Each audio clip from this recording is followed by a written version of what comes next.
A lot of this isn't going to make sense to you, and I'm sorry about that.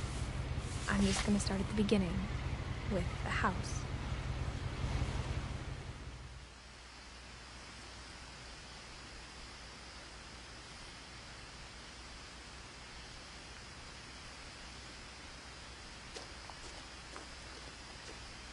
Someone had put up a chain-link fence, but it looked like I wasn't the first person to hop it.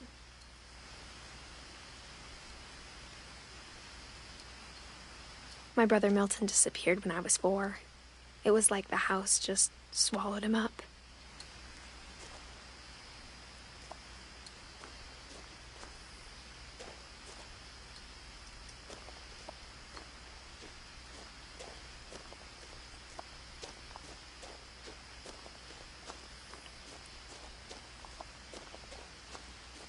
I lived here until I was 11, but I wasn't allowed inside half the rooms.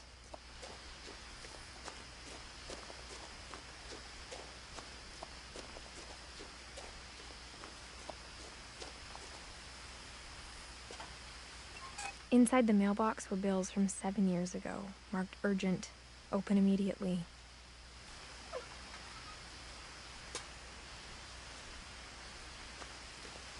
I hadn't been back since my brother Lewis's funeral.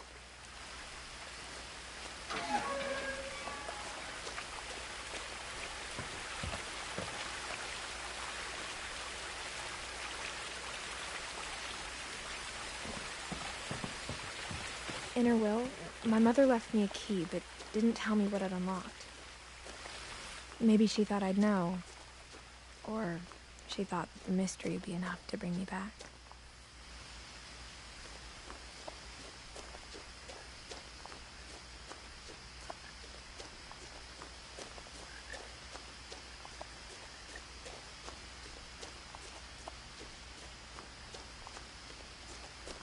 No one had driven this way in a long time, but I saw a few hoof prints.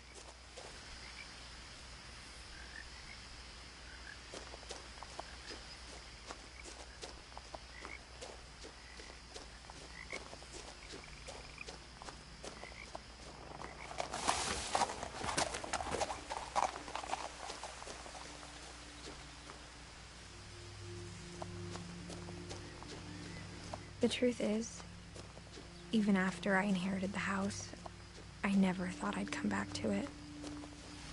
But now I had questions about my family that only the house knew the answers to.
The woods around the house have always been uncomfortably silent, as if they're about to say something but never do.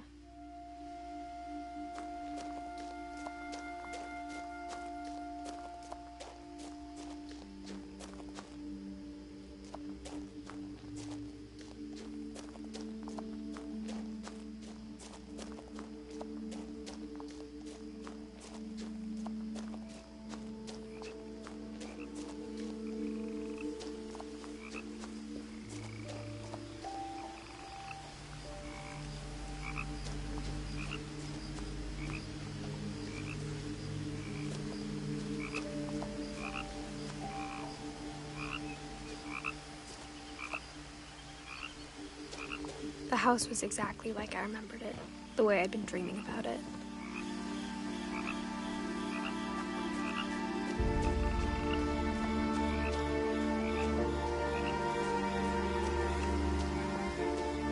I asked Edie once about the dragon in the pond.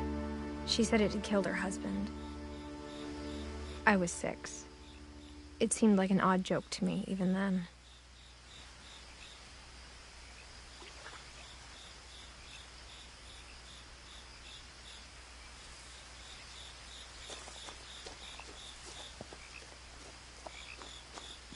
As a child, the house made me uncomfortable in a way I couldn't put into words.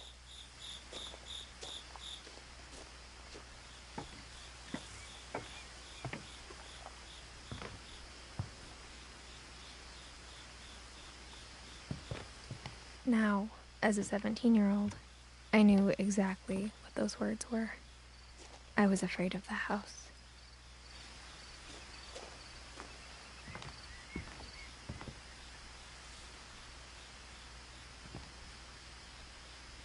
I hoped the key might unlock the front door. It didn't.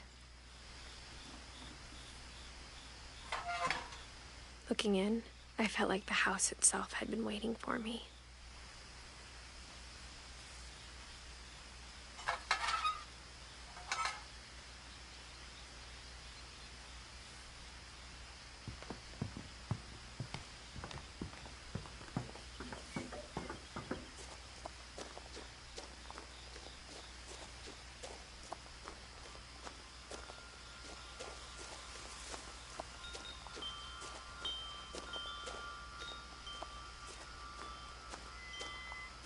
The house felt like it had always been here. Even the swing set was older than my mother.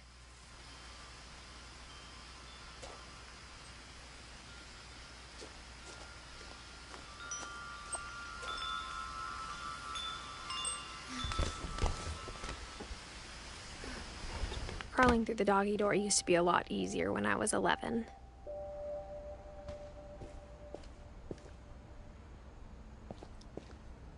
The power had been turned off the night we left.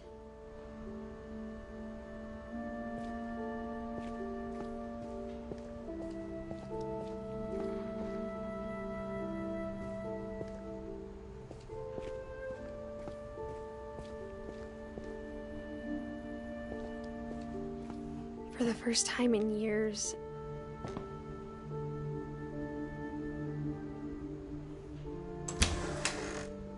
I felt like I was home.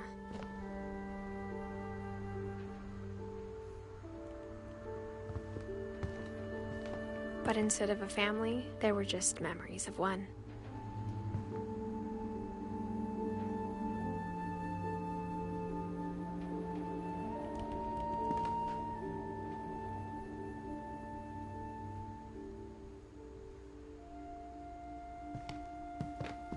Like how only one restaurant would deliver to our house, so we had Chinese a lot.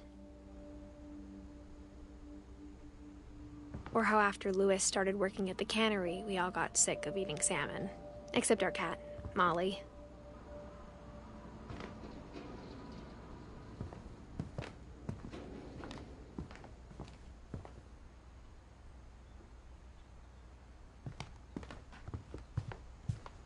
The table was still a wreck from the night we left.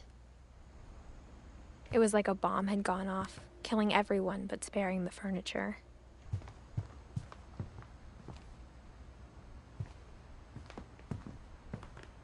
My mom was the only one of us who could imagine Great-Grandma Edie living in a nursing home.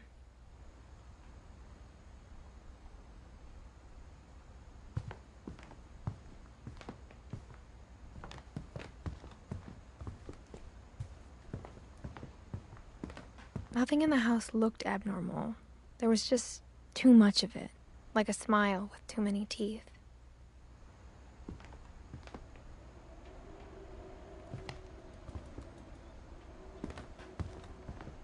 Even the fireplace had a story.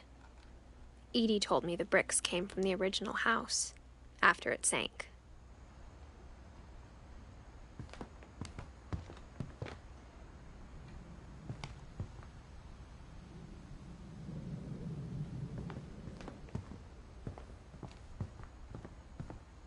Mom always told me to stay out of the basement, so I wasn't too surprised when the key didn't fit.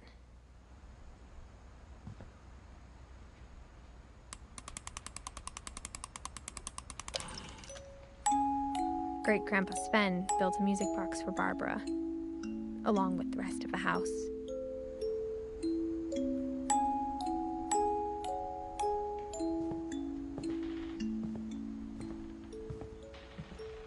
A lot of things got left behind in the whirlwind of that last night.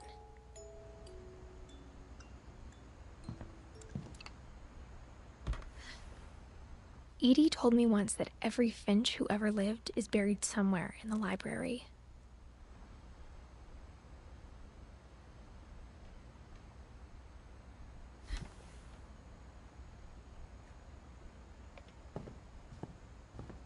My mom wasn't much of an optimist, but she never stopped believing that my brother Milton was alive.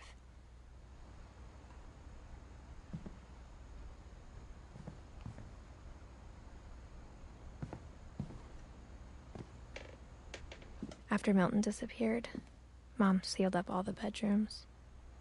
Then Edie retaliated and drilled peepholes.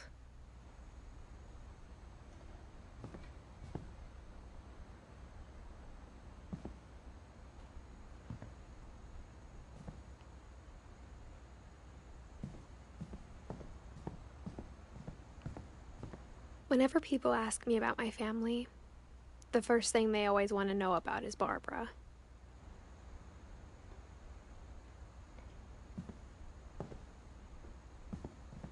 Edie's father, Odin, built the original house.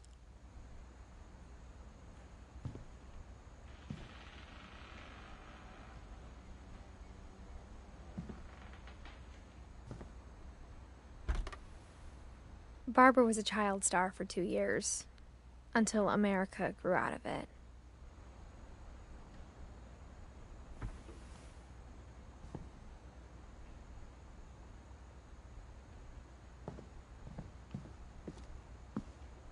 Mom must have locked the third-floor stairs on the night we left.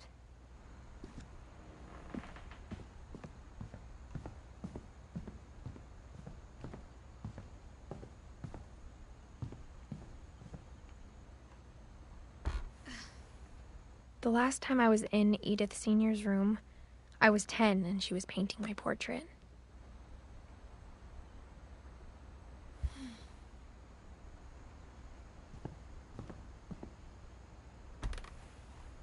As a kid, I just assumed every house had peepholes and sealed rooms you weren't allowed inside of.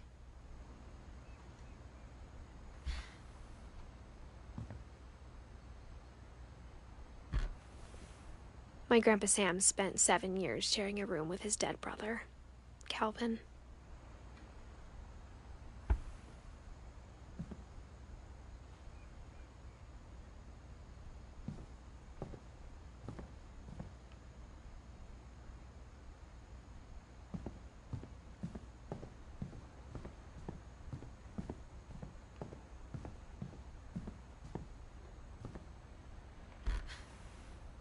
Molly always seemed like a girl I could imagine being friends with, if she hadn't died in 1947.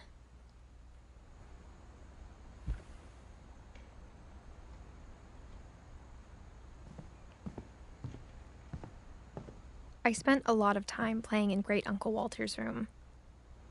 I think my mom sometimes regretted not sealing it up.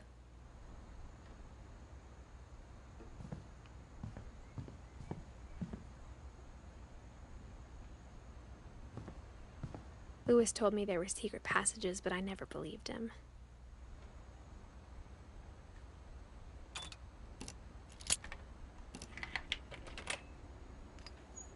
Turns out, my mom was really good at keeping secrets. Now it was time to find out what my mom had been afraid of.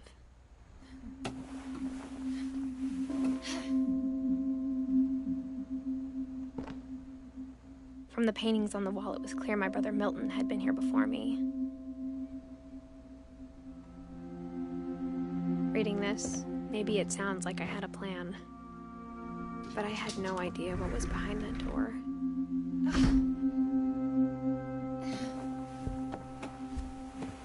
To just like I had no idea where all this was gonna lead.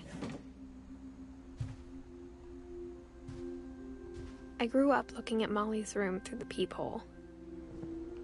Being inside for the first time, I felt like I'd stepped behind a painting.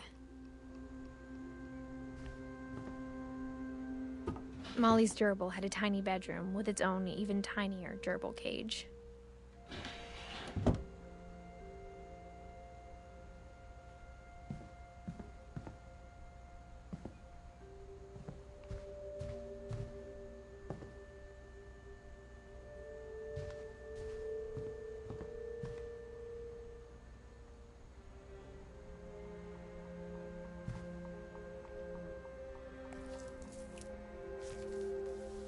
December 13th, 1947. Dear Diary, I'll be gone soon, but I wanted to tell somebody about what's gonna happen. It started when Mom sent me to bed without dinner. I woke up and I was starving, so I looked around for something to eat.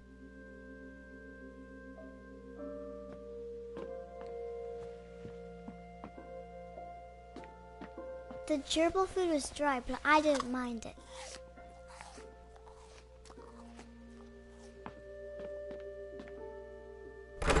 Mom, can I come out now? Sweetheart, it's late. Go to sleep.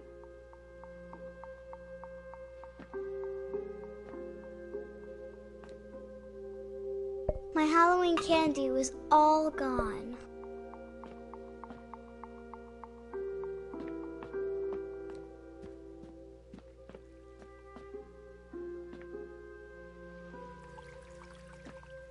I thought about eating Christopher, but I held back.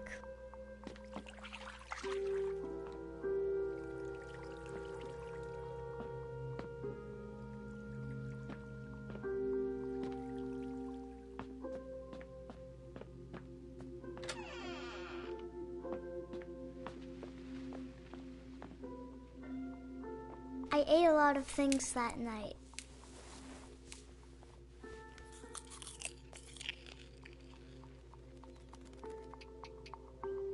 I kept eating and eating.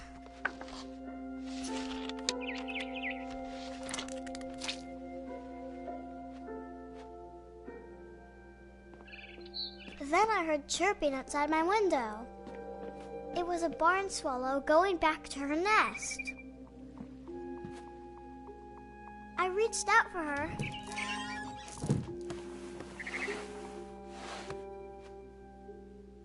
And suddenly, I was a cat. I tried to be quiet, but the bird was really scared.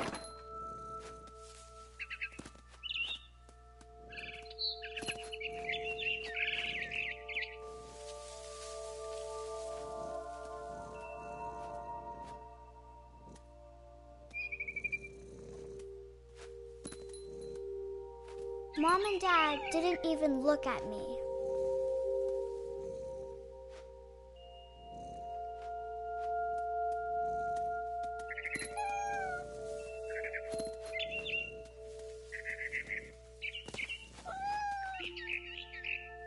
I jumped and I almost got her.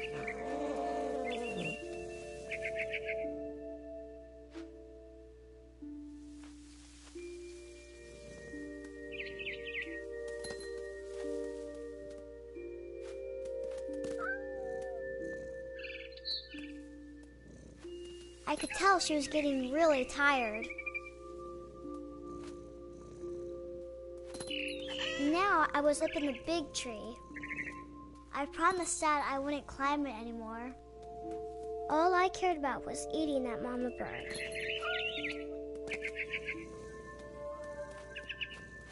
I gobbled her up. And suddenly, I was an owl. First, all I heard was the wind. Then I heard little teeth nibbling in the grass.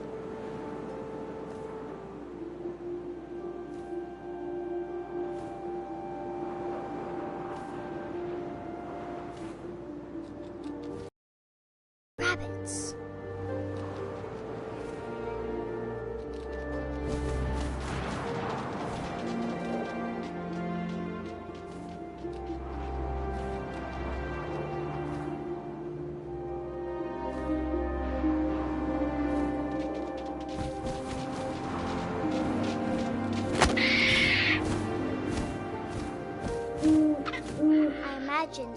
just looking up and seeing mine through my talons. I swallowed him up, and I didn't chew one bit. Then I flew off to find something bigger.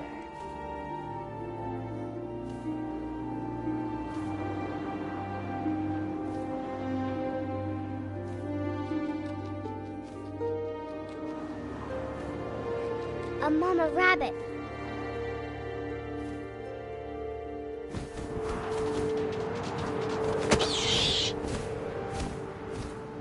She was almost too big to carry. I started choking, but I couldn't stop eating. And suddenly, I was a shark.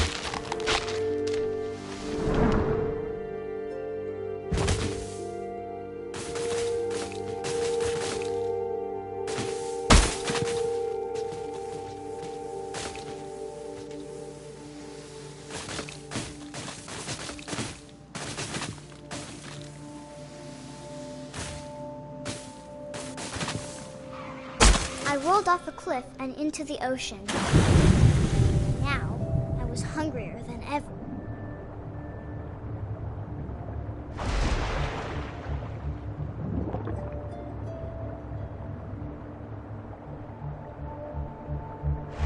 I wanted fat, juicy seals.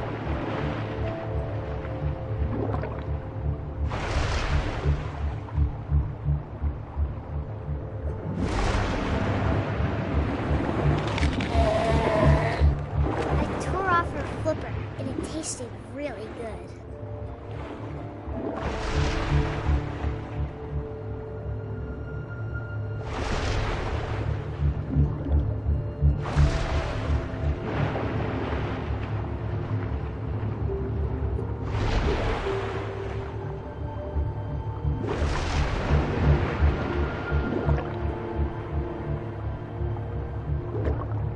I grabbed on tight. So hungry, I jumped out of the water. When I opened my eyes, everything had changed.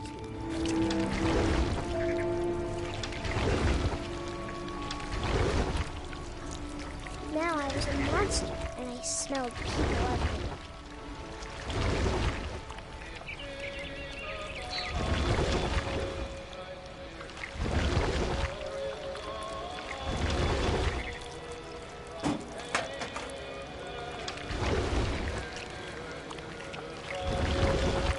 I was big, but I moved real quiet.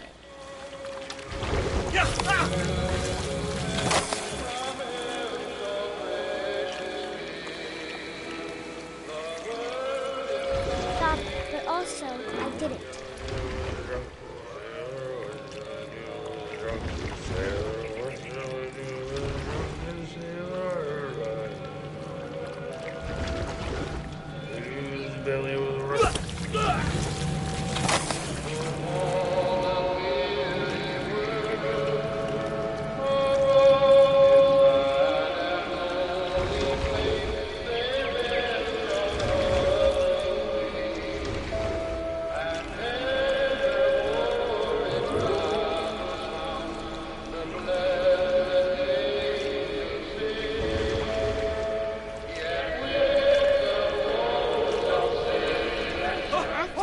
Passenger, I was still hungry. And across the water, I smelled something new. Something I had to have, so I swam towards it.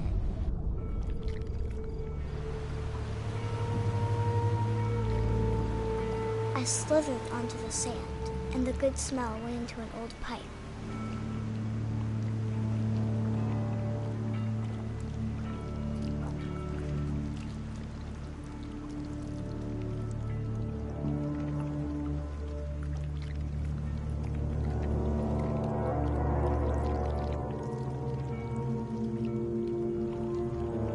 I got closer and closer.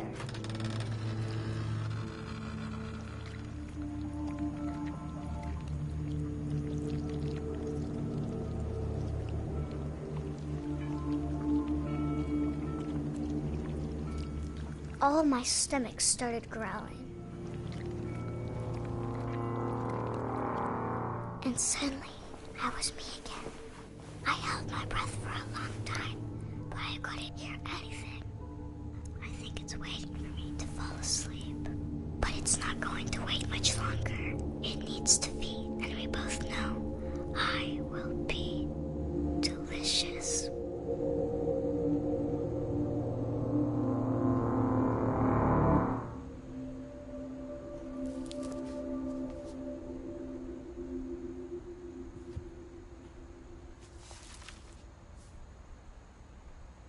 I'm not sure if I believed all of that, but I'm sure Edie would have.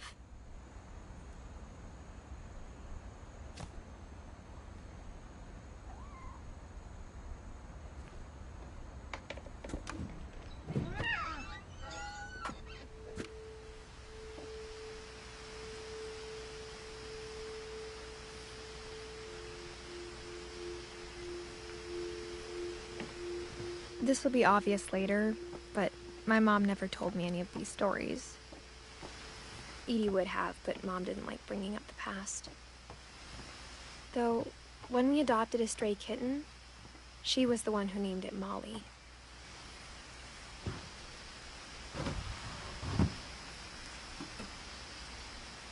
I spent a lot of time in Great-Grandma Edie's room.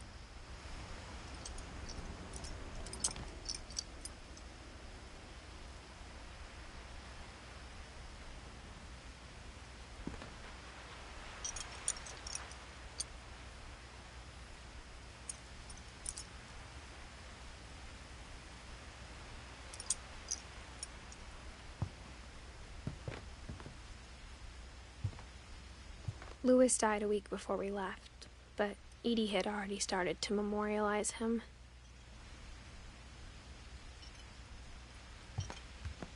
Her room was like a museum.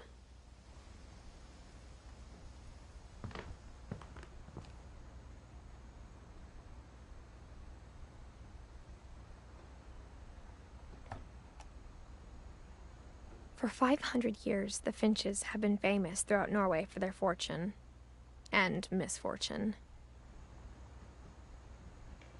Odin Finch buries the latest victims of the family curse, his wife Ingeborg and their newborn son, Johan. On January 7th, 1937, he set sail with his family and his house, hoping to leave the curse behind. But 40-foot waves off the coast of Washington send the house and Odin to the bottom of the sea. Odin's daughter Edie, with husband Sven and baby Molly, step ashore on their new home, Orcas Island. Odin Finch is the first to be buried in the new family cemetery. His daughter Edie is already dreaming of a new Finch house.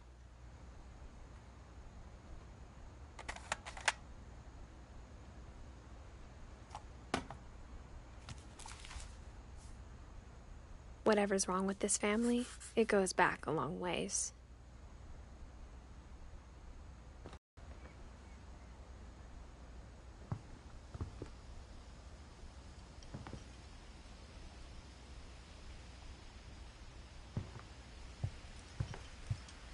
Edie gave a big interview about a mole man living under the Finch house.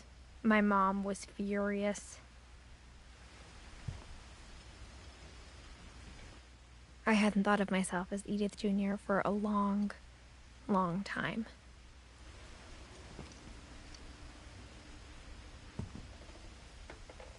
One summer, they evacuated the island, but Edie refused to go. For a few weeks, she was a celebrity.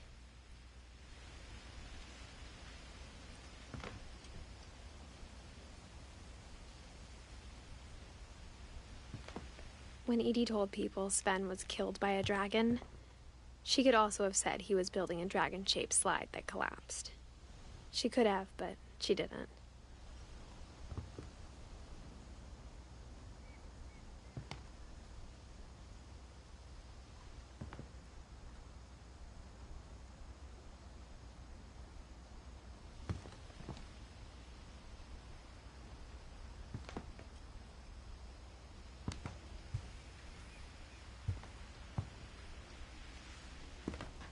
Even in her 90s, Sometimes Edie seemed a lot younger than my mother.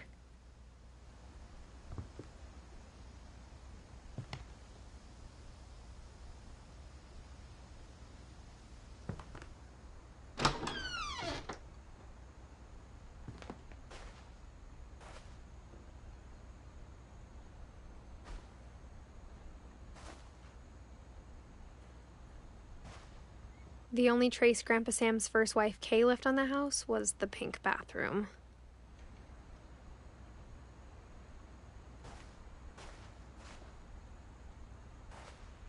It was a pretty big trace.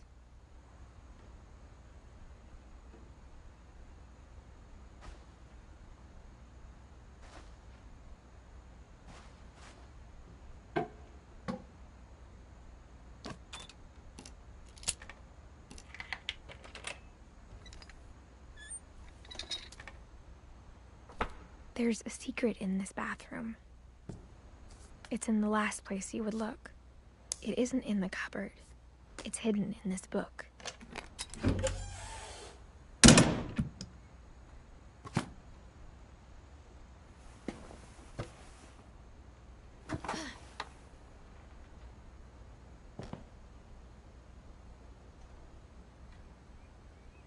Sven gave Sam an old camera he'd refurbished. He never put it down.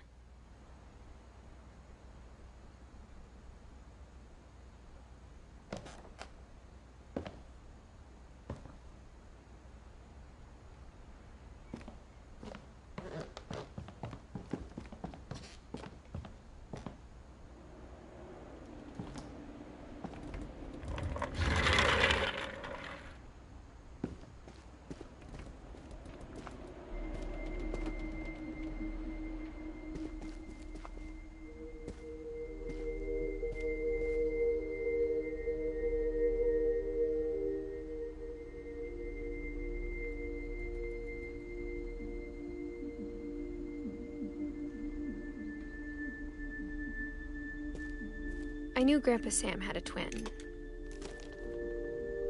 and that he never talked about him.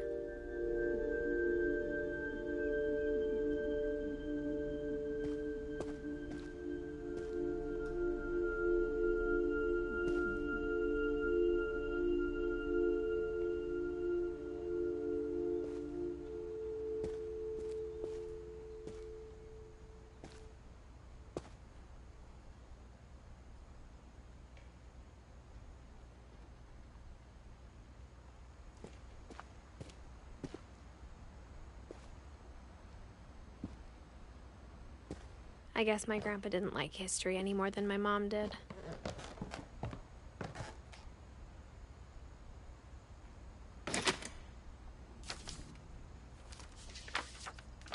How I Want to Remember My Brother by Sam Finch.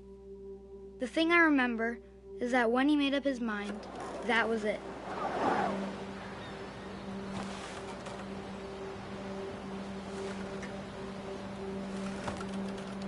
My brother said he'd die before he ate another mushroom, and he did. At Barbara's funeral, we swore we'd never be afraid again, and he wasn't.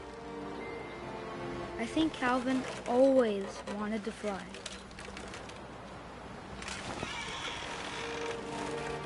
Sam! Calvin!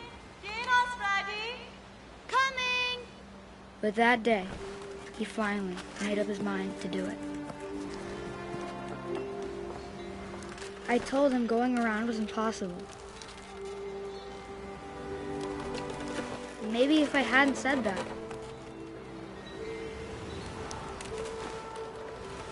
Calvin! I'm not gonna tell you again! maybe if the wind hadn't picked up,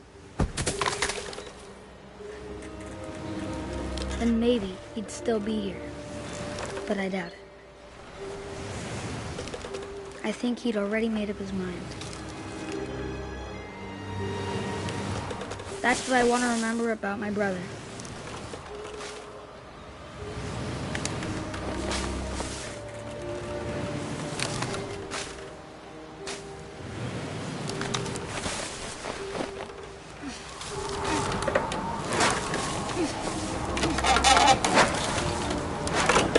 day he made up his mind to fly.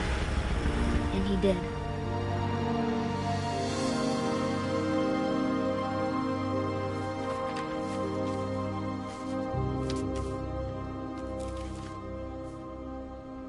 Calvin's story felt strangely familiar.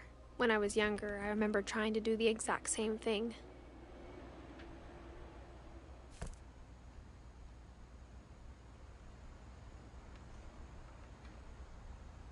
After the funeral, Edie roped off Calvin's half of the room.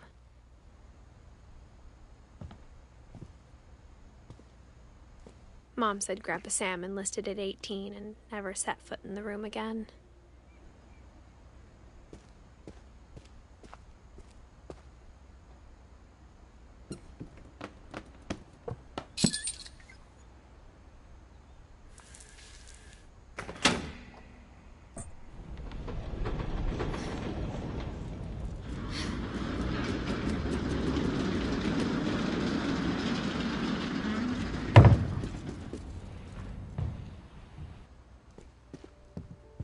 The passages were a pretty tight fit.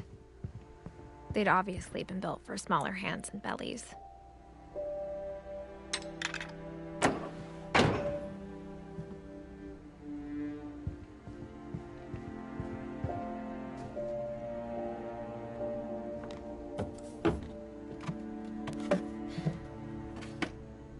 Growing up, I always thought of Barbara as a child star.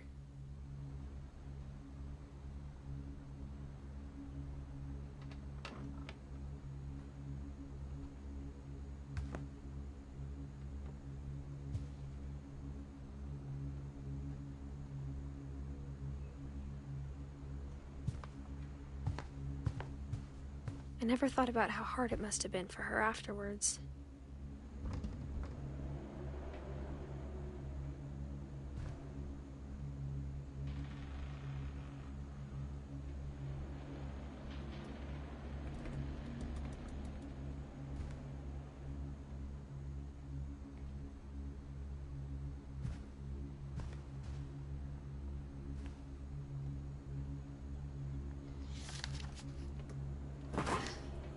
Of all the stories people wrote about Barbara's death, I'm surprised Edie saved this one.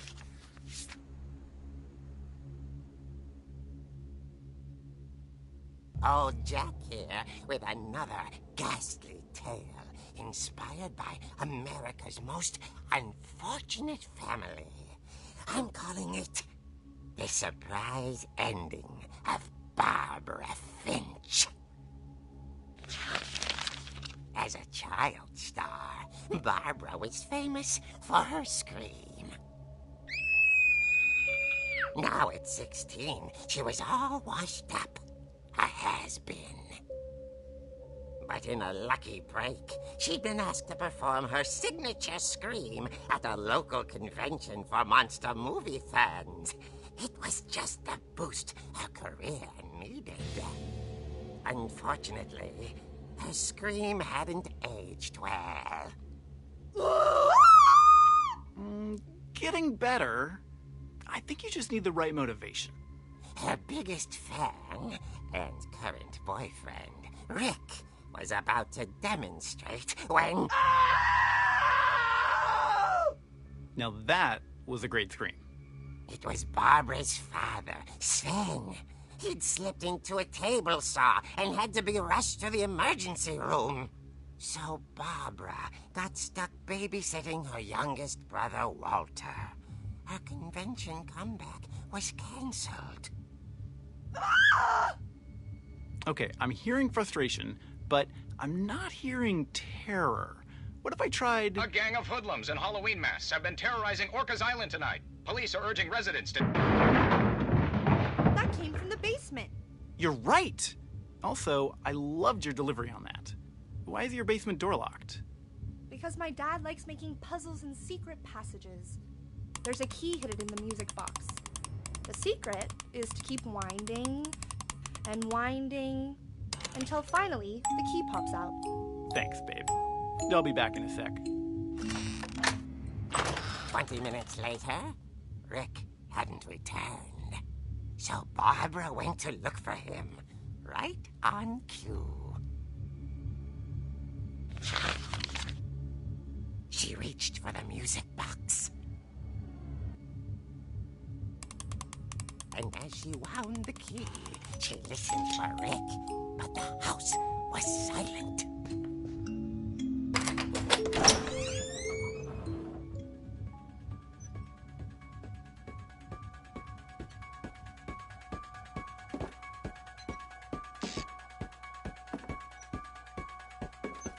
She found Rick's crutch and imagined the worst.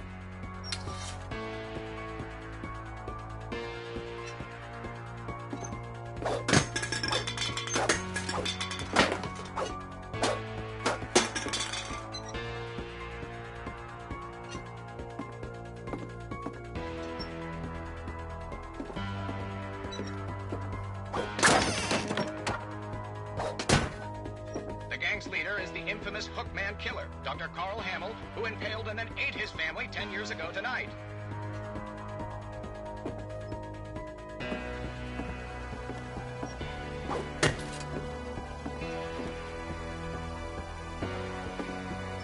The old fridge rattled and grew still.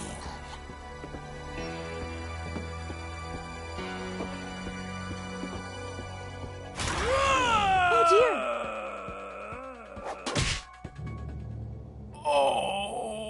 Rick? Barb, relax. I was just trying to scare you to help you find your scream. Well, I'm not scared, Rick. I'm furious. Then act furious. All I'm getting from you now is that you're hurt and confused and you're... She threw him out, but she kept a little something to remember him by. Barb, have you seen my other crutch? And she was still holding it when she fell asleep watching the late picture show. Hours later... Barbara! Walter, what's going on up there? Ah! Okay, I'm coming up, but if this is a trick, we're dead, Walter.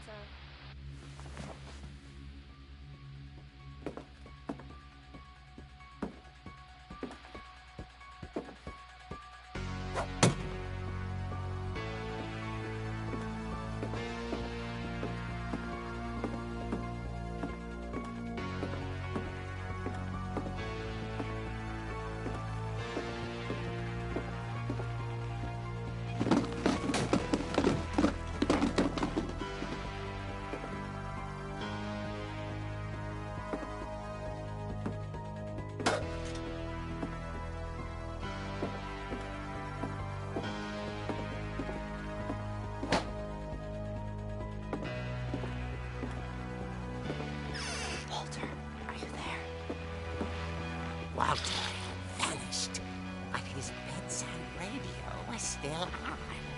Orcas Island police describe the man as 6 feet tall, with a steel hook for a hand.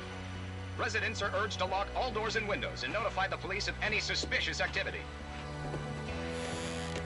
Barbara turned, saw the hook man, and was speechless. He was quite smashing.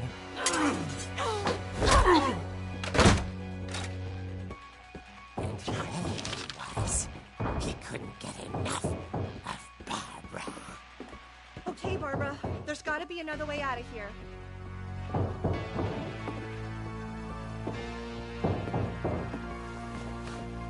That night, she played her part beautifully.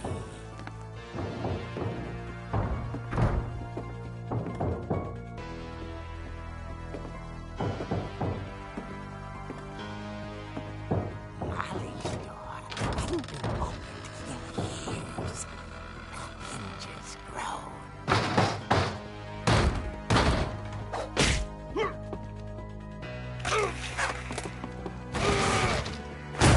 He wasn't moving, but she sensed the story might not be over yet.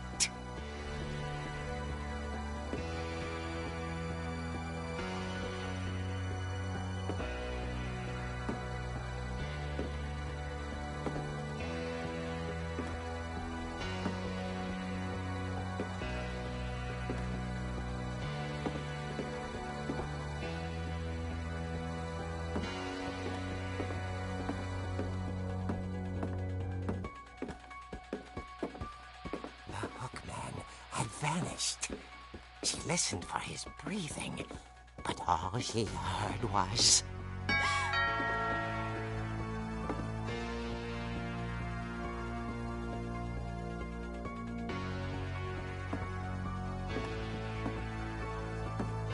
Someone at the door was dying to speak to young Barbara.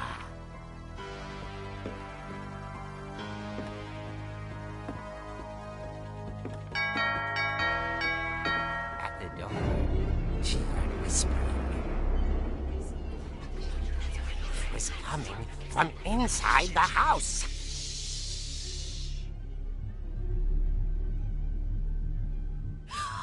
Oh dear.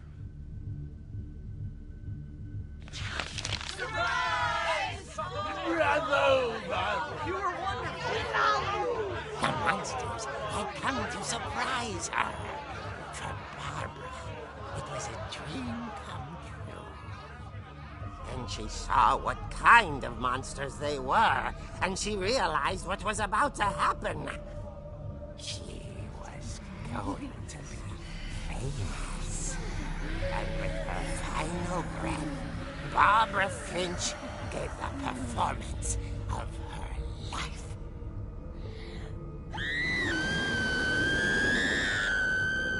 I wasn't there myself, but I hear Barbara was magnificent.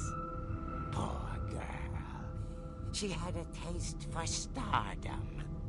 But unfortunately, so did her fans. Of course, the police blamed it all on poor Rick, who disappeared the same night. And little Walter? Hiding under his bed the whole time.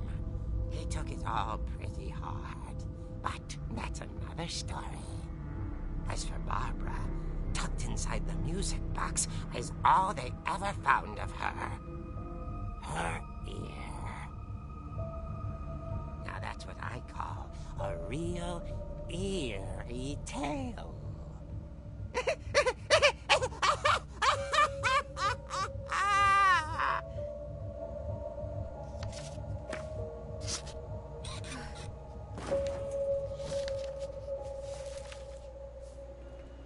Edie told me all Barbara wanted was to be remembered, as absurd as that comic was.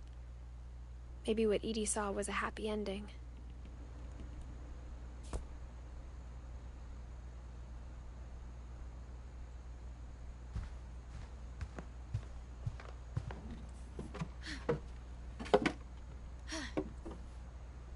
I guess now I know why Mom didn't like me playing with the music box.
Mom said the basement was off limits, unless I wanted another tetanus shot.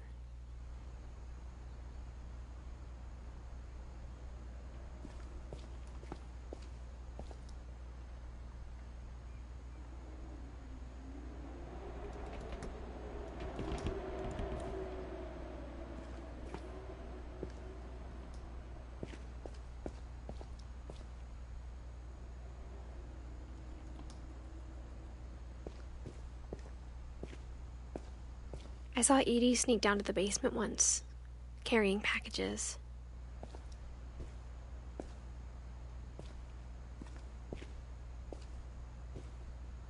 I thought maybe she was hiding presents.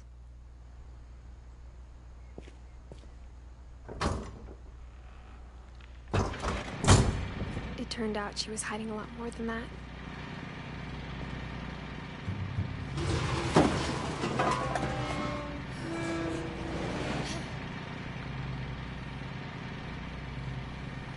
I remember asking Mom once about where Walter had gone. She said after Barbara died, he got as far away as he could.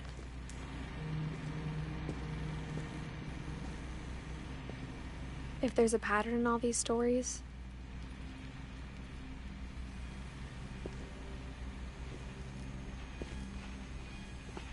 I think it's that none of us has gotten very far.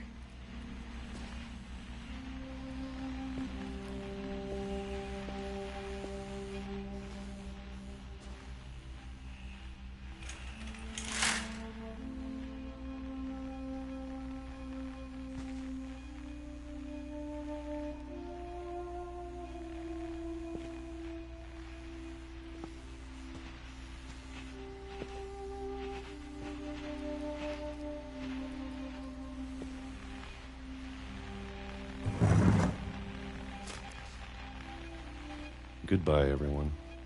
I can't believe I've been down here for 30 years.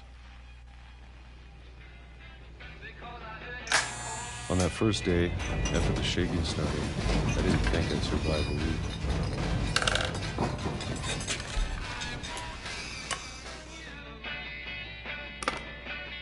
But after a few days, I settled into a routine. That's what kept me sane. Having a schedule, living for today. I always expected to be dead tomorrow. But if you wait long enough, you get used to anything.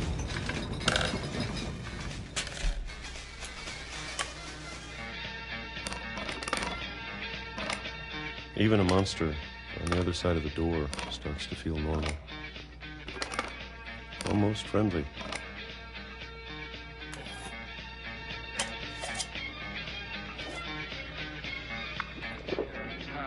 And then one day, everything just stopped. Whatever that thing was, it was gone. Maybe it got tired of waiting. Or maybe I just got tired of being afraid.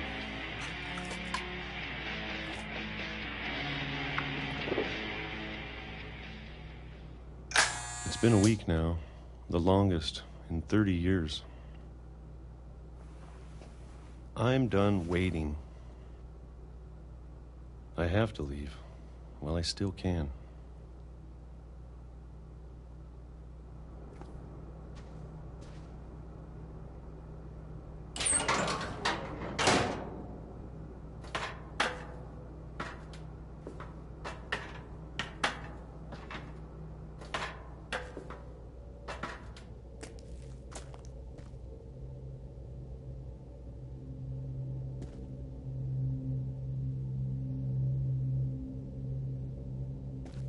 I know it's out there, somewhere. Whatever killed Barbara and Molly and Calvin. Maybe this is all a mistake. But I need to stop living the same day, even if it kills me.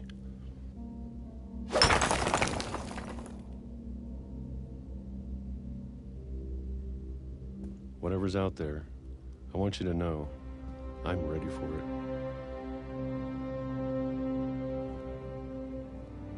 I'm going to appreciate all of it, especially the food. I don't mind if I only have a year left, or a month, or a single week. I'd be happy with one new day. I can already imagine the sun on my face.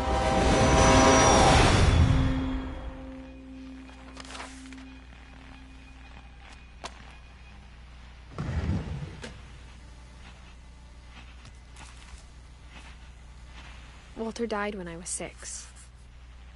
I can't believe my mom never told me he was down here.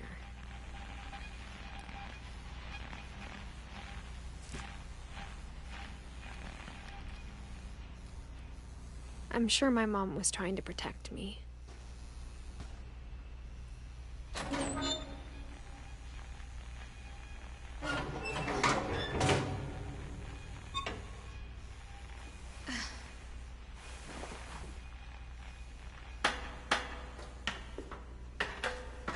Maybe she was afraid I'd end up like Walter. But if she never told me about an uncle under the house, I can only imagine what else she was hiding.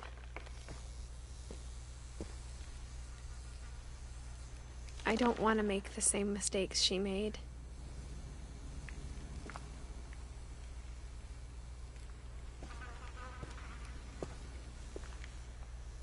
Trying to bury something that's still alive.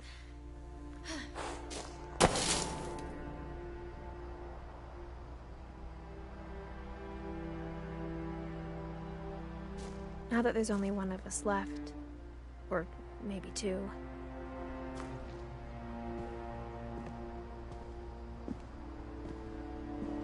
I thought it was time I heard the stories for myself and found out what happened to everyone else. But now I'm worried the stories themselves might be the problem. Maybe we believed so much in a family curse, we made it real.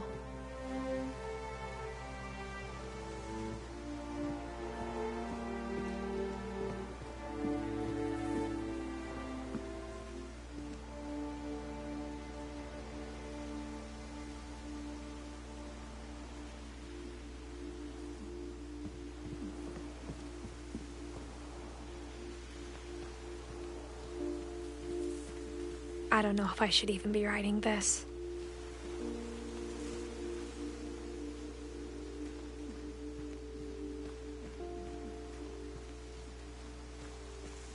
Maybe it'd be better if all this just died with me.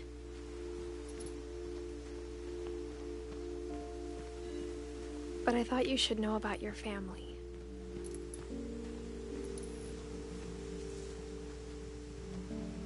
And the history you're a part of.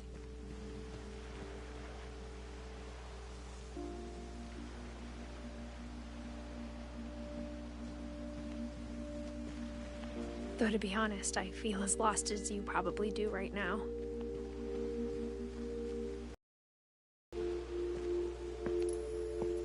I think the people in these stories believed them.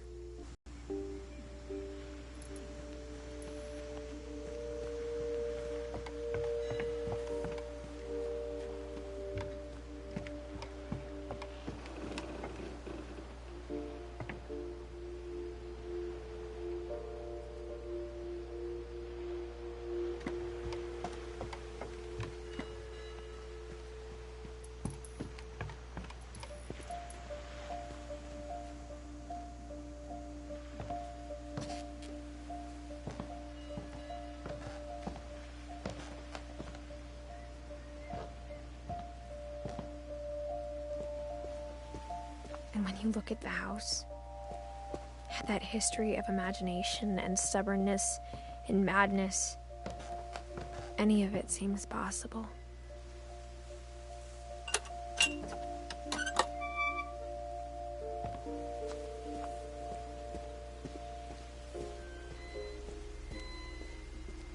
I think we've been surrounded by death for so long, we've just gotten used to it.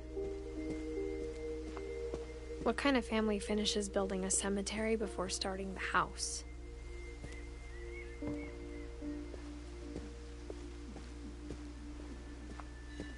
It's embarrassing for me to admit this, but the pet cemetery made me more uncomfortable than the human one. 3 of the gerbils are mine, and 2 had been my fault.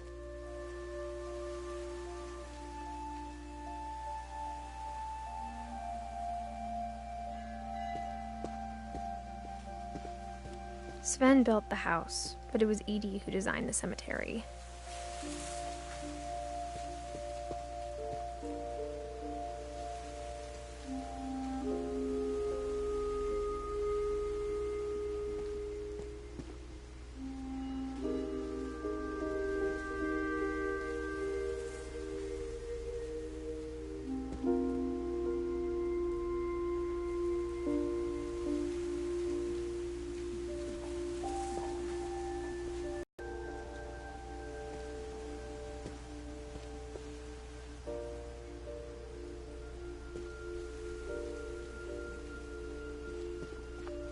I'm sure Odin's monument had been Edie's idea. My mom was always trying to move on, but for Edie, the past never went away.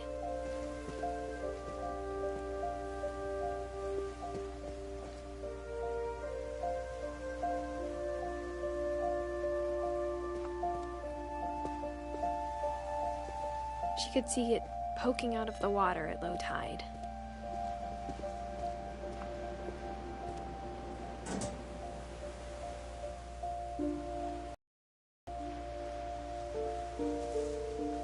Almost every night.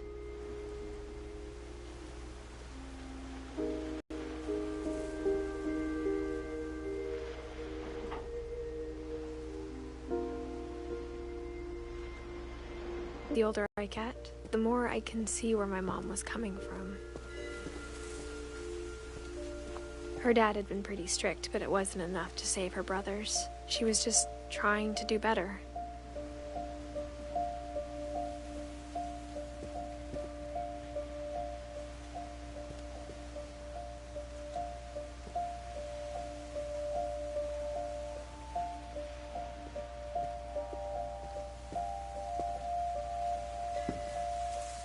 She lost 2 of her brothers, just like I did. I get why she tried so hard to protect us.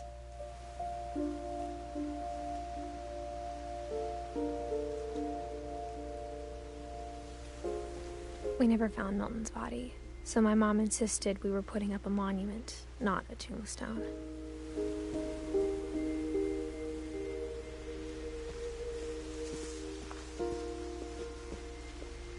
There's so many things I wish I could ask my mom now.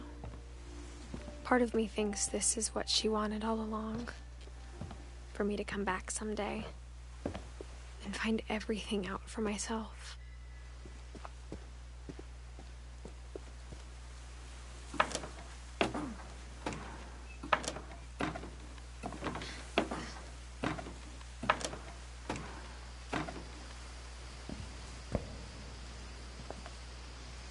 But looking back on it now,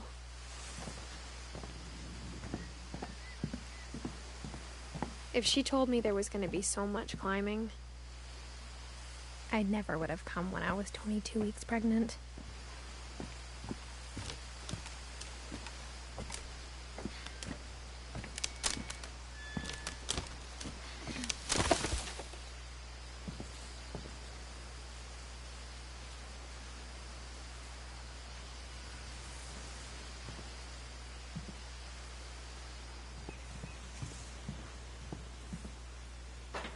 I never met Grandpa Sam, but I think he and my mom had a lot in common.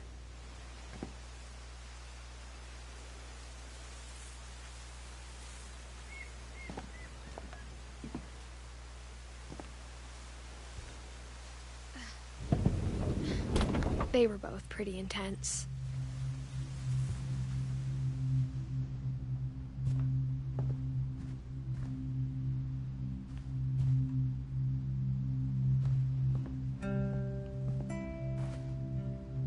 Instead of hiding from death, Sam seemed to go out of his way to meet it.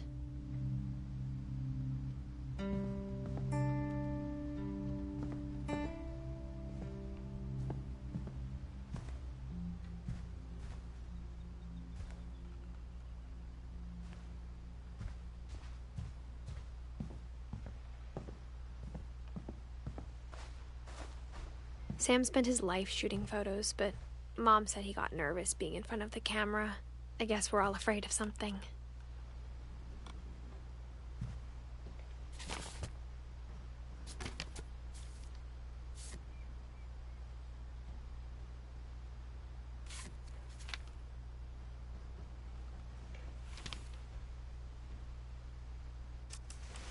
Dawn, I promise, you'll never forget this weekend. Yes, sir. These memories are gonna last a lifetime. Am I gonna have to shoot anything? It's a hunting trip, Dawn. Shooting is strongly encouraged. What? Perfect. It's gonna rain the whole weekend, isn't it?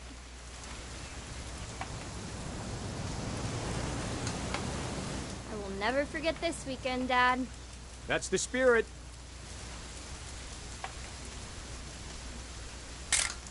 Okay, got it. I'm gonna take some pictures, okay? Just be careful. That camera's older than you are. I'm just saying, I'm not always gonna be here, Dom. You'll need to remember this stuff, if you want to survive. I'll be fine, Dad. You know who else thought he was gonna be fine? Some guy who died. Don, I'm being serious. I know, Dad. You're always serious. Doesn't being out here make you want to chill out? Well, to tell you the truth, I haven't been out here in 20 years.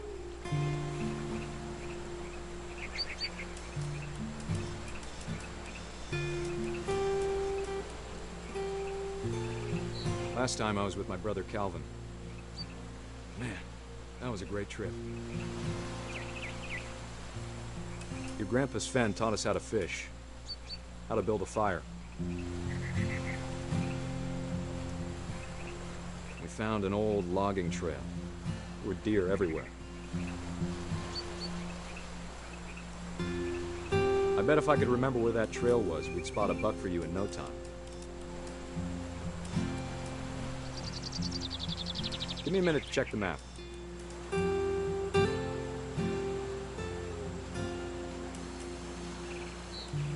Dad! Good eyes, Don. Before you take the shot, let me get a picture of you.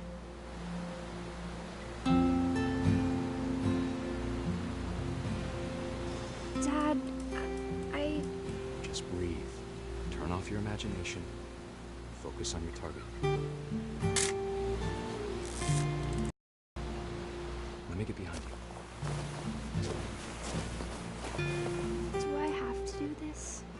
Don, you don't have to do anything. But if you want to survive, you'll need to be strong.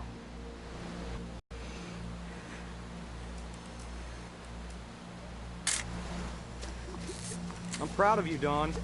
Always remember that, okay?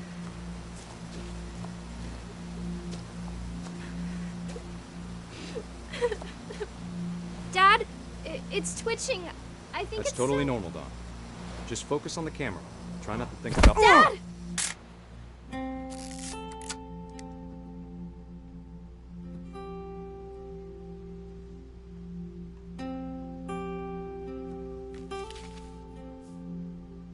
Of all these stories, that's the one I wish most that my mom had told me.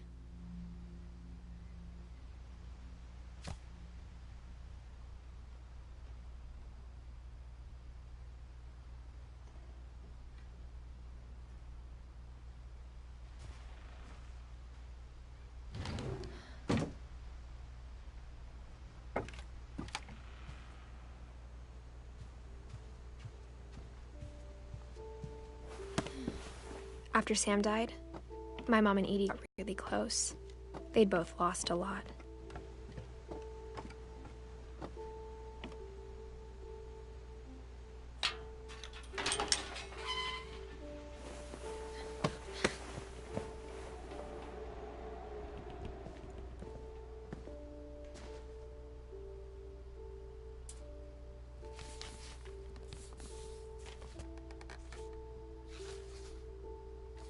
Dear Kay, do you remember the way Gregory used to laugh when he thought he was alone? Like something funny was happening, but only he could see it.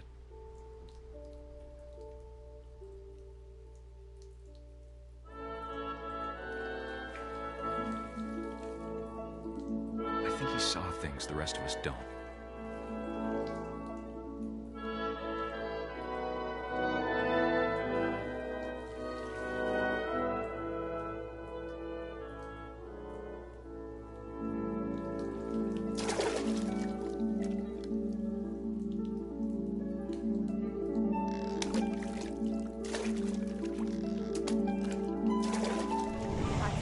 Gregory, it's time to... Hold on, sweetie. Hello? Sam, I told you I don't want to talk right now. I wonder what he saw. What his world was like.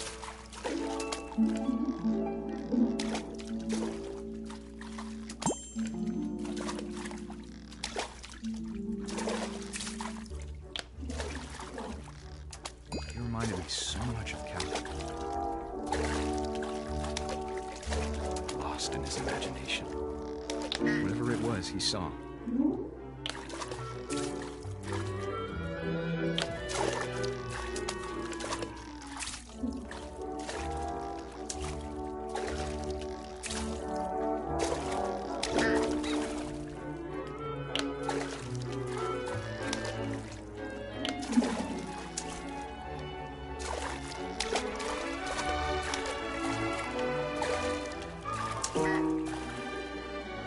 Sure made him happy.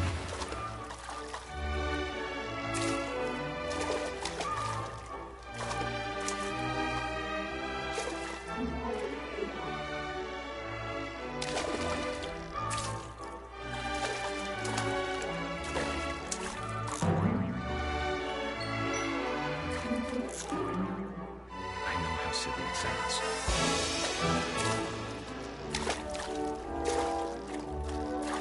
That I worried about a baby being too happy. But I feel him slipping away. Sorry about that, Gregory. I know you did everything you could. Maybe if I hadn't called that night. Damn it. Hold on, I don't want Gregory to hear this.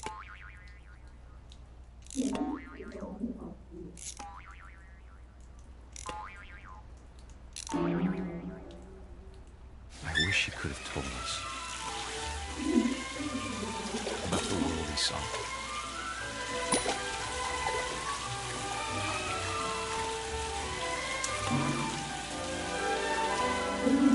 There's so much I don't understand about Gregory, about everything.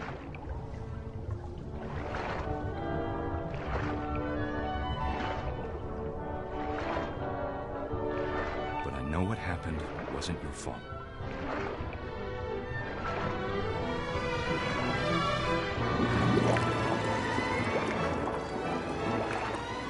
I'm sure he's happy. And he'd want you to be happy too. Good luck, Kay. Love, Sam.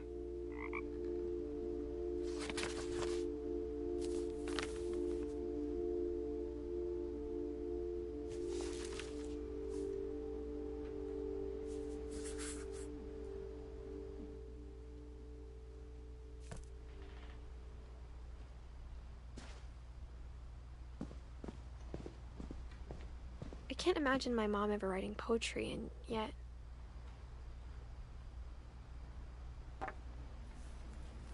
A poem for Gus, who always said the wedding was a bad idea.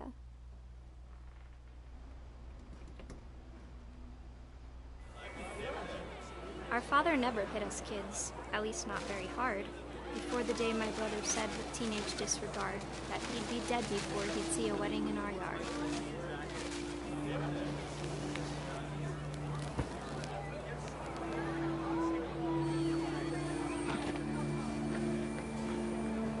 My father made him come, of course, but Gus stood far apart, just flew his kite and bottled up the storm inside his heart.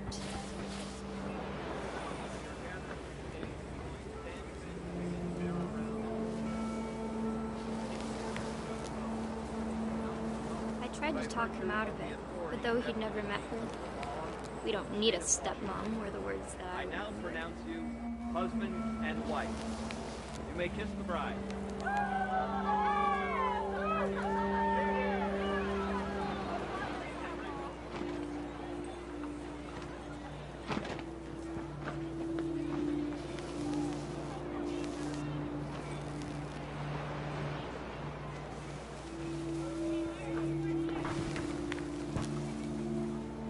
When the time for photos came, Dad ordered him to come here.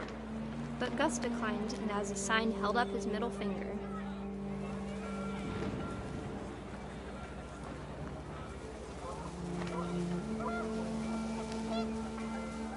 The wind picked up and panicked geese appeared and quickly went. But all the humans did that day was go inside the tent.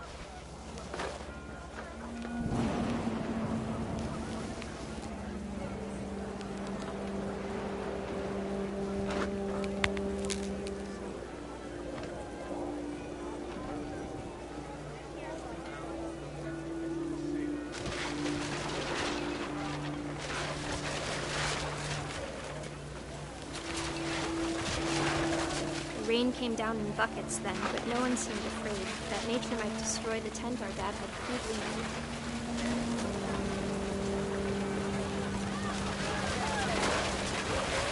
The thunder sounded much too close and full of angry power. But all my father said to this was, "Make the music louder."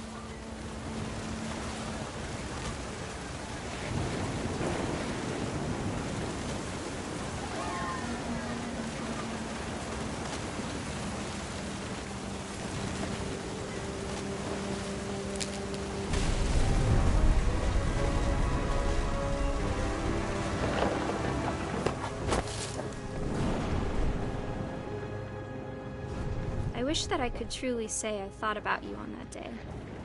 Out there on the beach alone, just you, the wind, the sea, and foam.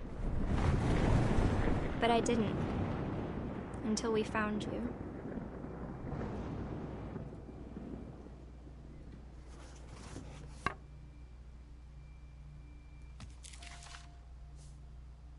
She never talked about him, but Mom told me once if I was a boy, they were going to name me Gus.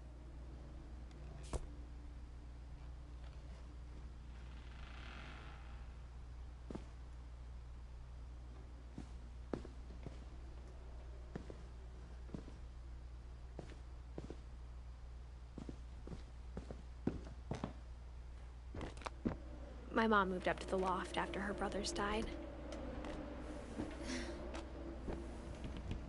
At the time, it was as far away as she could get.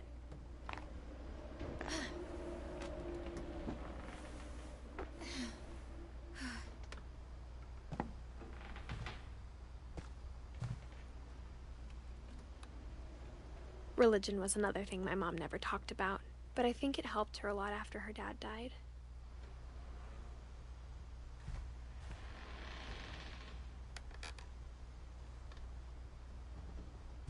She spent a summer building houses in Calcutta, where she met my dad, Sanjay.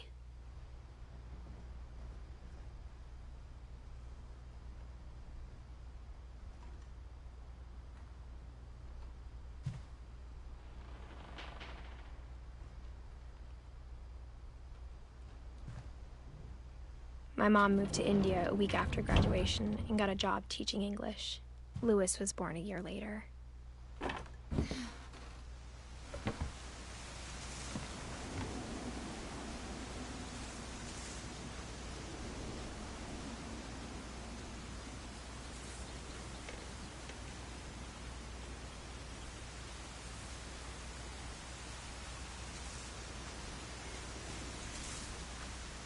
When my dad died, I don't think Mom knew where else to go. I'm sure Edie was happy to have her back.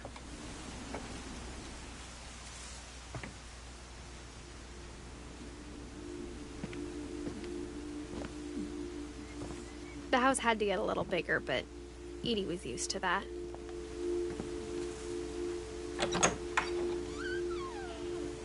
And for a while, things were good. Almost normal. But it didn't last.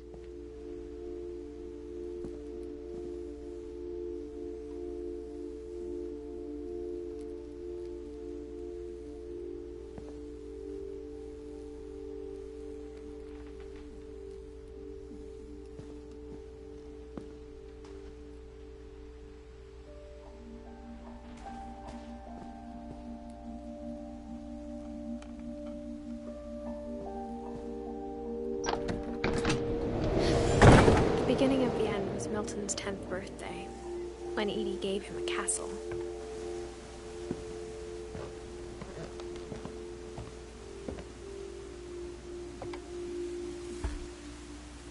After Milton disappeared, the only thing he left behind was a room full of paintings.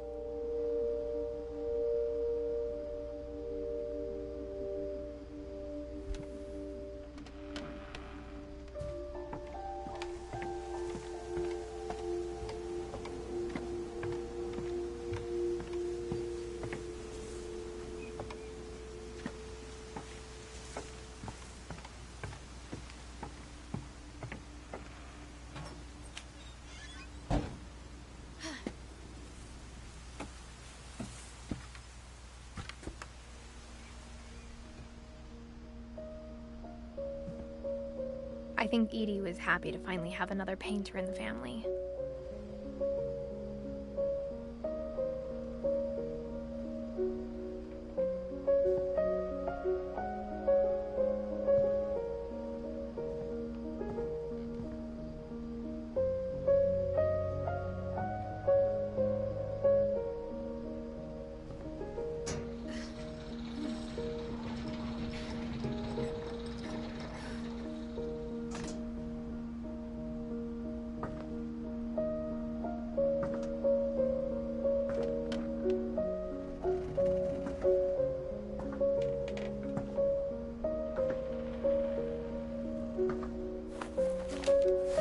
Milton Finch in The Magic Paintbrush.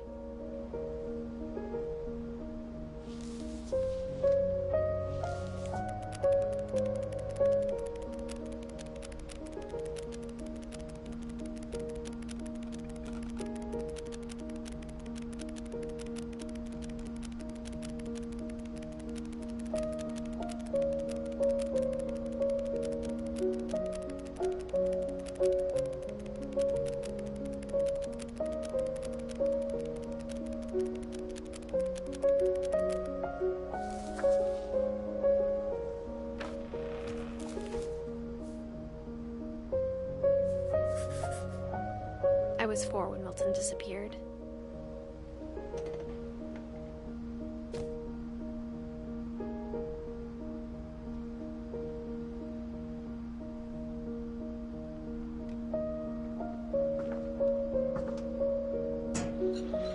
Mom spent months searching for my brother. Then she sealed the doors.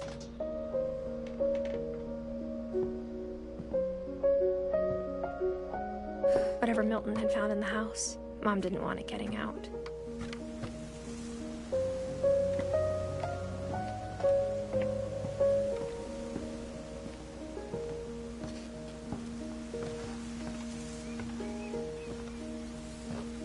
Mom definitely blamed Edie, but I think Louis blamed himself.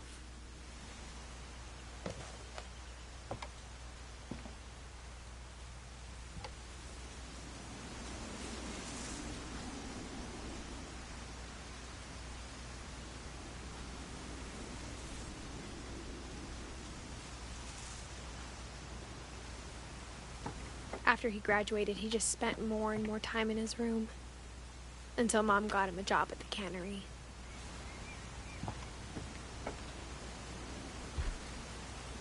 Everyone always told me to stay out of Louis's room, except Louis.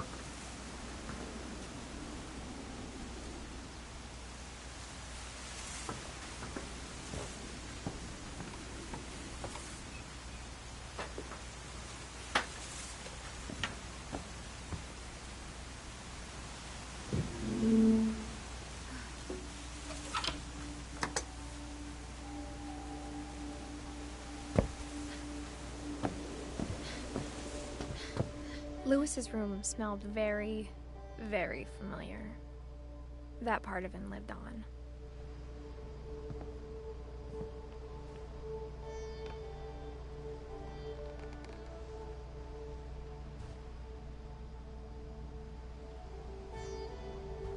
Louis and I spent a lot of time playing games together, but he was surprisingly bad at them. He died a lot.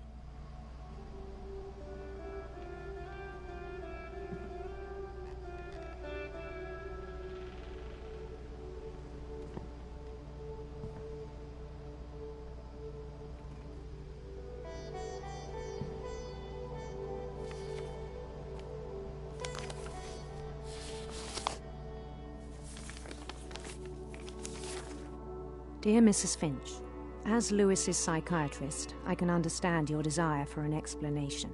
As I see it, the trouble began in January, shortly after we convinced your son to seek treatment for substance abuse. Newly sober, I believe Lewis first noticed the monotony of his daily life.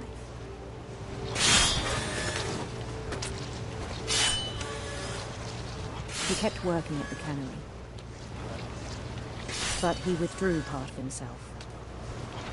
In our sessions, I saw the same behavior. His mind began to wander. I asked him to describe it. He said he started small, imagining a labyrinth. He'd feel his way about. Then something moved. Bats. And toads. And things that have not names. He knew it was all in his head. But he took it very seriously. I had hoped he'd find himself.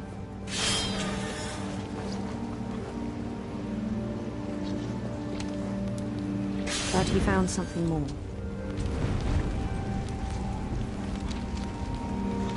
I worried about him then, daydreaming at the cannery. I spoke with his boss, but he said Lewis had become a model employee. Methodical, tireless, focused.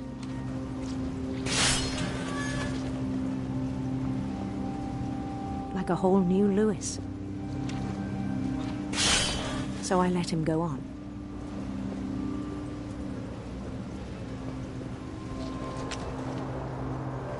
I even encouraged him. It seemed very promising at first. He told me he'd made a new friend.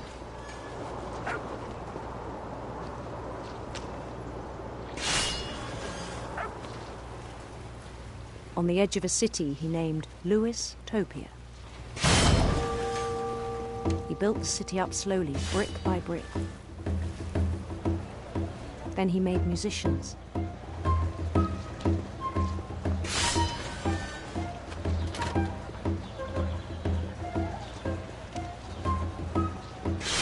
And songs for them to play. He talked about starting a band. And he was always humming something. Every day his imagination grew stronger.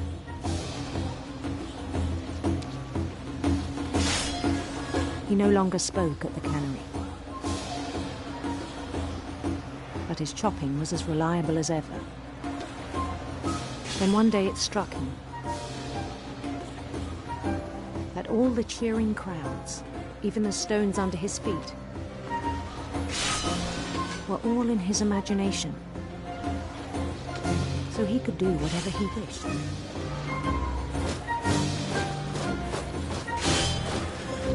He held an election for mayor. And he won.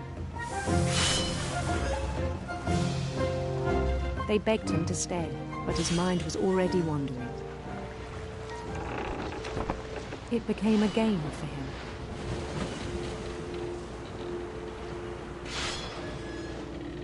He'd conquer a city, then immediately push on. New Louisville.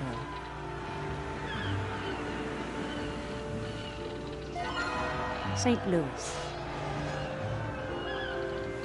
He started drifting away from our reality.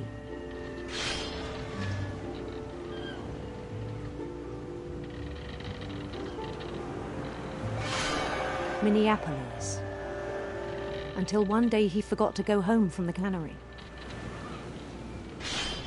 Even as his mother pleaded with him, part of Lewis kept sailing on.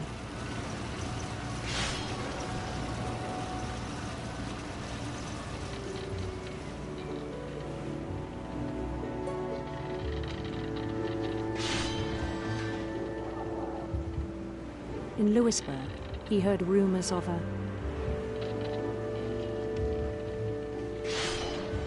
handsome queen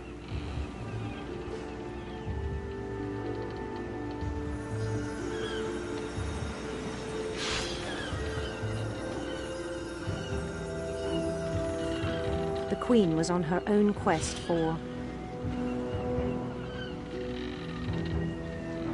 radiant rainbows.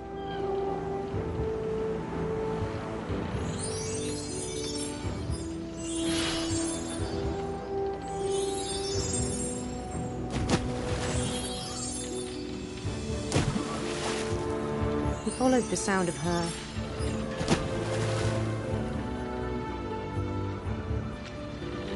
silver harp.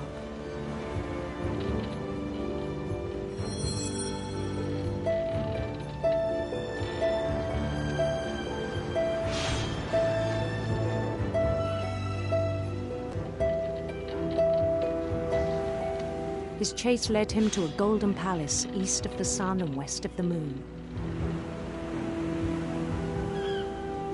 Even then, his logic remained sound. He knew the world was all in his imagination.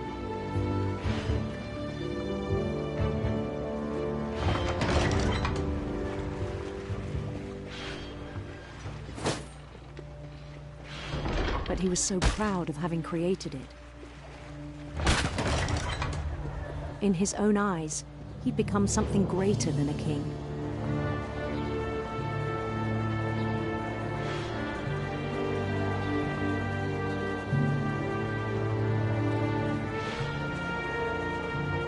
For someone who'd never known success in the real world, I think it was overwhelming.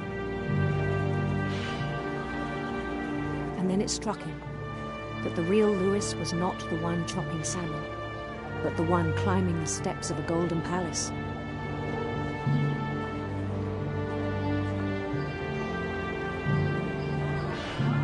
My imagination is as real as my body, he told me. It was hard to argue with him.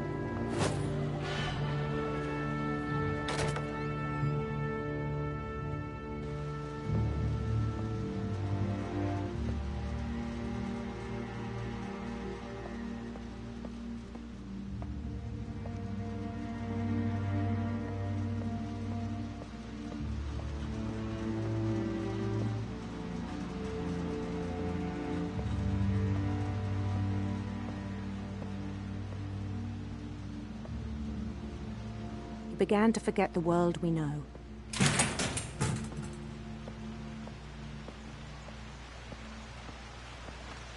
I think it pained him to remember Lewis, the cannery worker.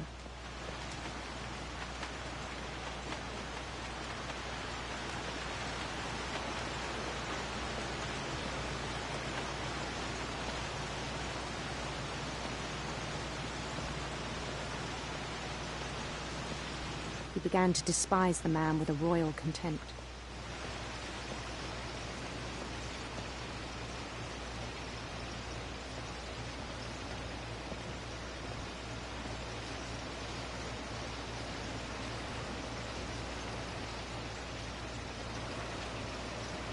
I still thought I could save him.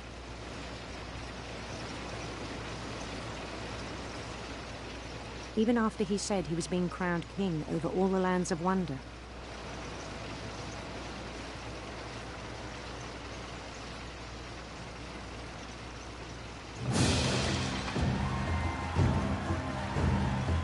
The palace would be packed with his companions.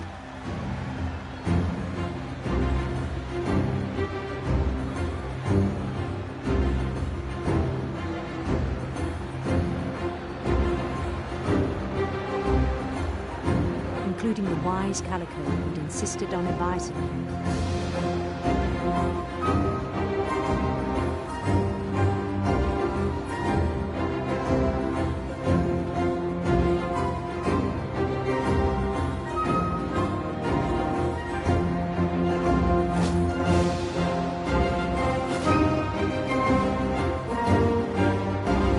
His queen waited, holding his crown.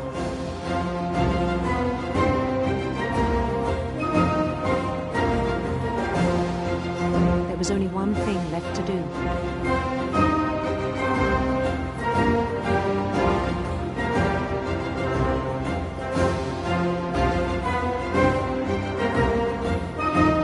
Bend down his head.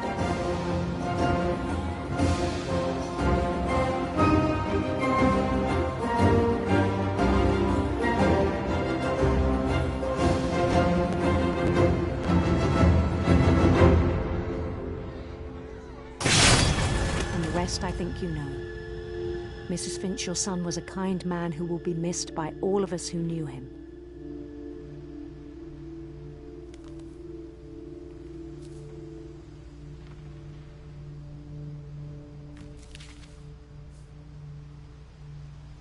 My brother was really cool.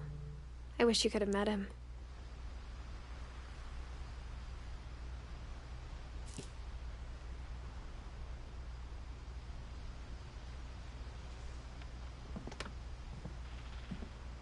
He was so proud of being Indian. I think for him, it was a way to be something other than just a Finch.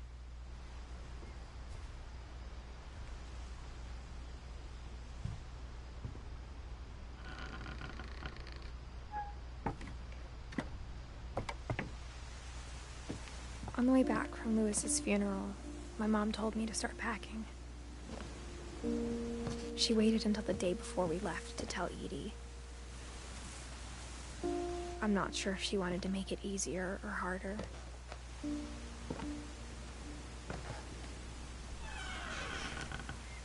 I wish we'd stayed.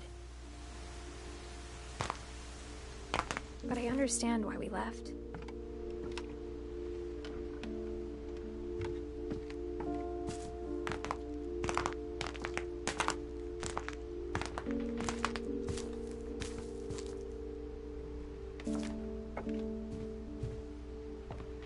My mom ended up leaving everything behind.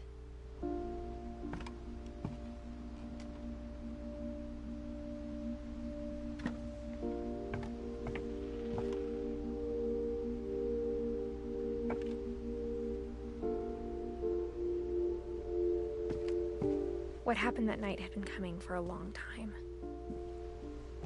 Maybe it should have come sooner.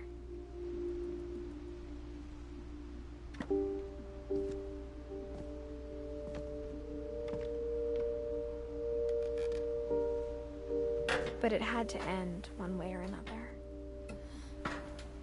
All that's left now is to tell you about that last night.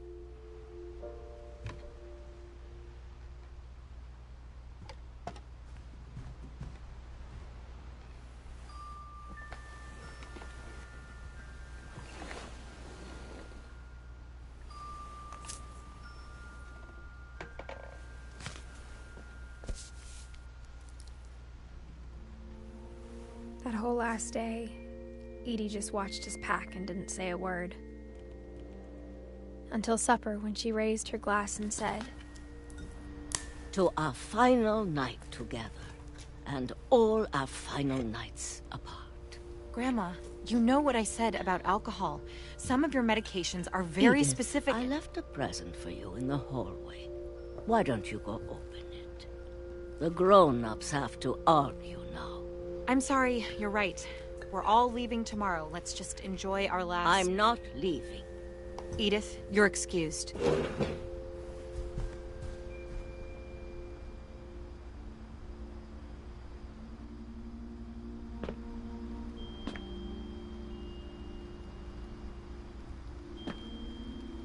The power had been shut off that morning, but Edie always had plenty of candles.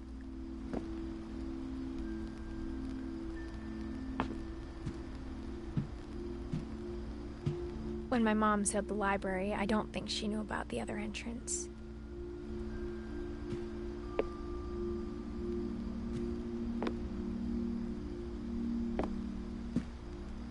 Or that Edie had a key to it.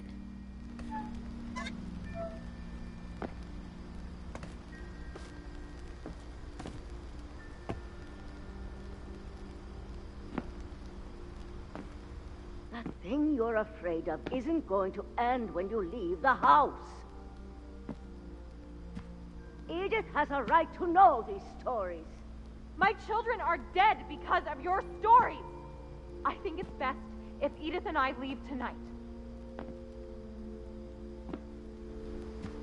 We'll have the nursing home send a van for you in the morning, okay?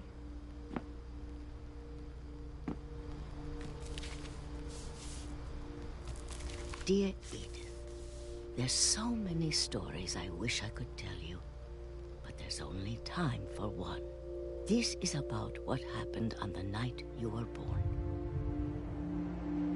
That night, the tide went way, way out. It was the first and last time I ever saw the old house aground. There'd been an earthquake out in the middle of the ocean. They called it the lowest tide in 1,000 years. God, it smelled awful. You know, I've seen that house every day of my life.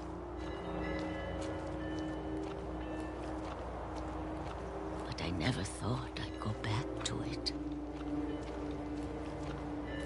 When the fog rolled in, I lost my way.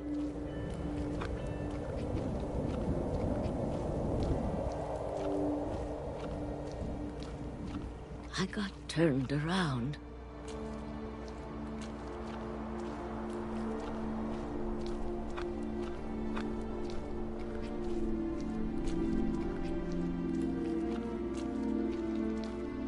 I started seeing things.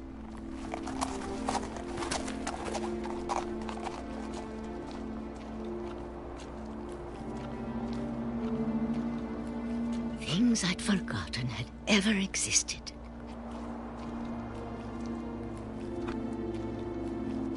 But when I saw them, they felt like old friends. That night, a lot of things came back to me. Or maybe I came back to them.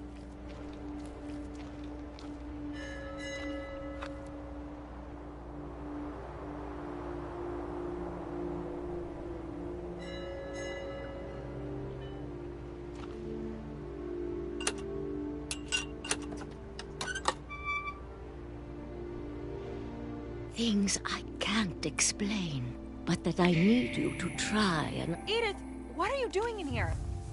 It's mine. Edith! Mom, you're gonna rip it! Let go! I kicked and screamed, but Mom dragged me to the car. I never saw Great-Grandma Edie again. The next morning, the van came to pick her up, but she was already gone.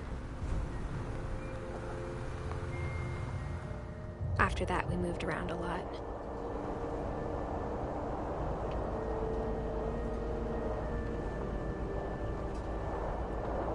We both tried to make the best of it.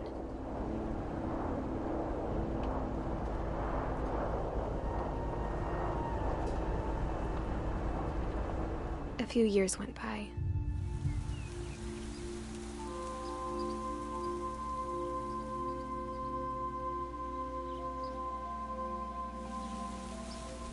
My mom didn't like to talk about it, but she started getting sick a lot. The rest happened pretty quickly. She got better for a while, and then she didn't.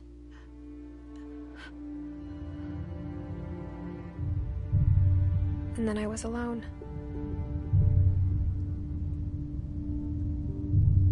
The last Finch left alive.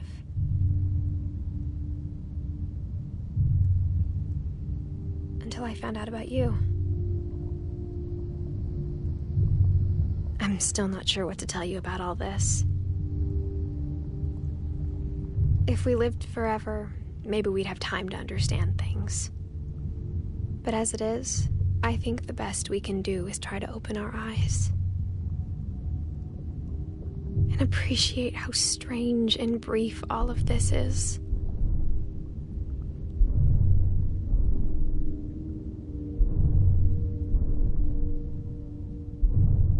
This journal was supposed to be for you.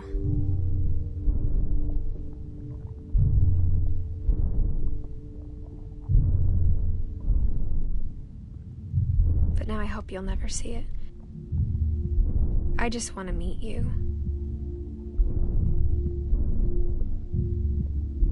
And tell you all these stories myself. But I I guess, if you're reading this now.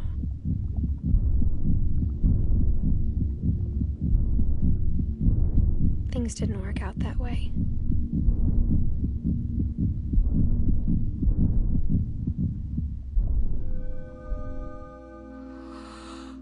This is where your story begins. I'm sorry I won't be there to see it. It's a lot to ask, but I don't want you to be sad that I'm gone. I want you to be amazed that any of us ever had a chance to be here at all. Good luck.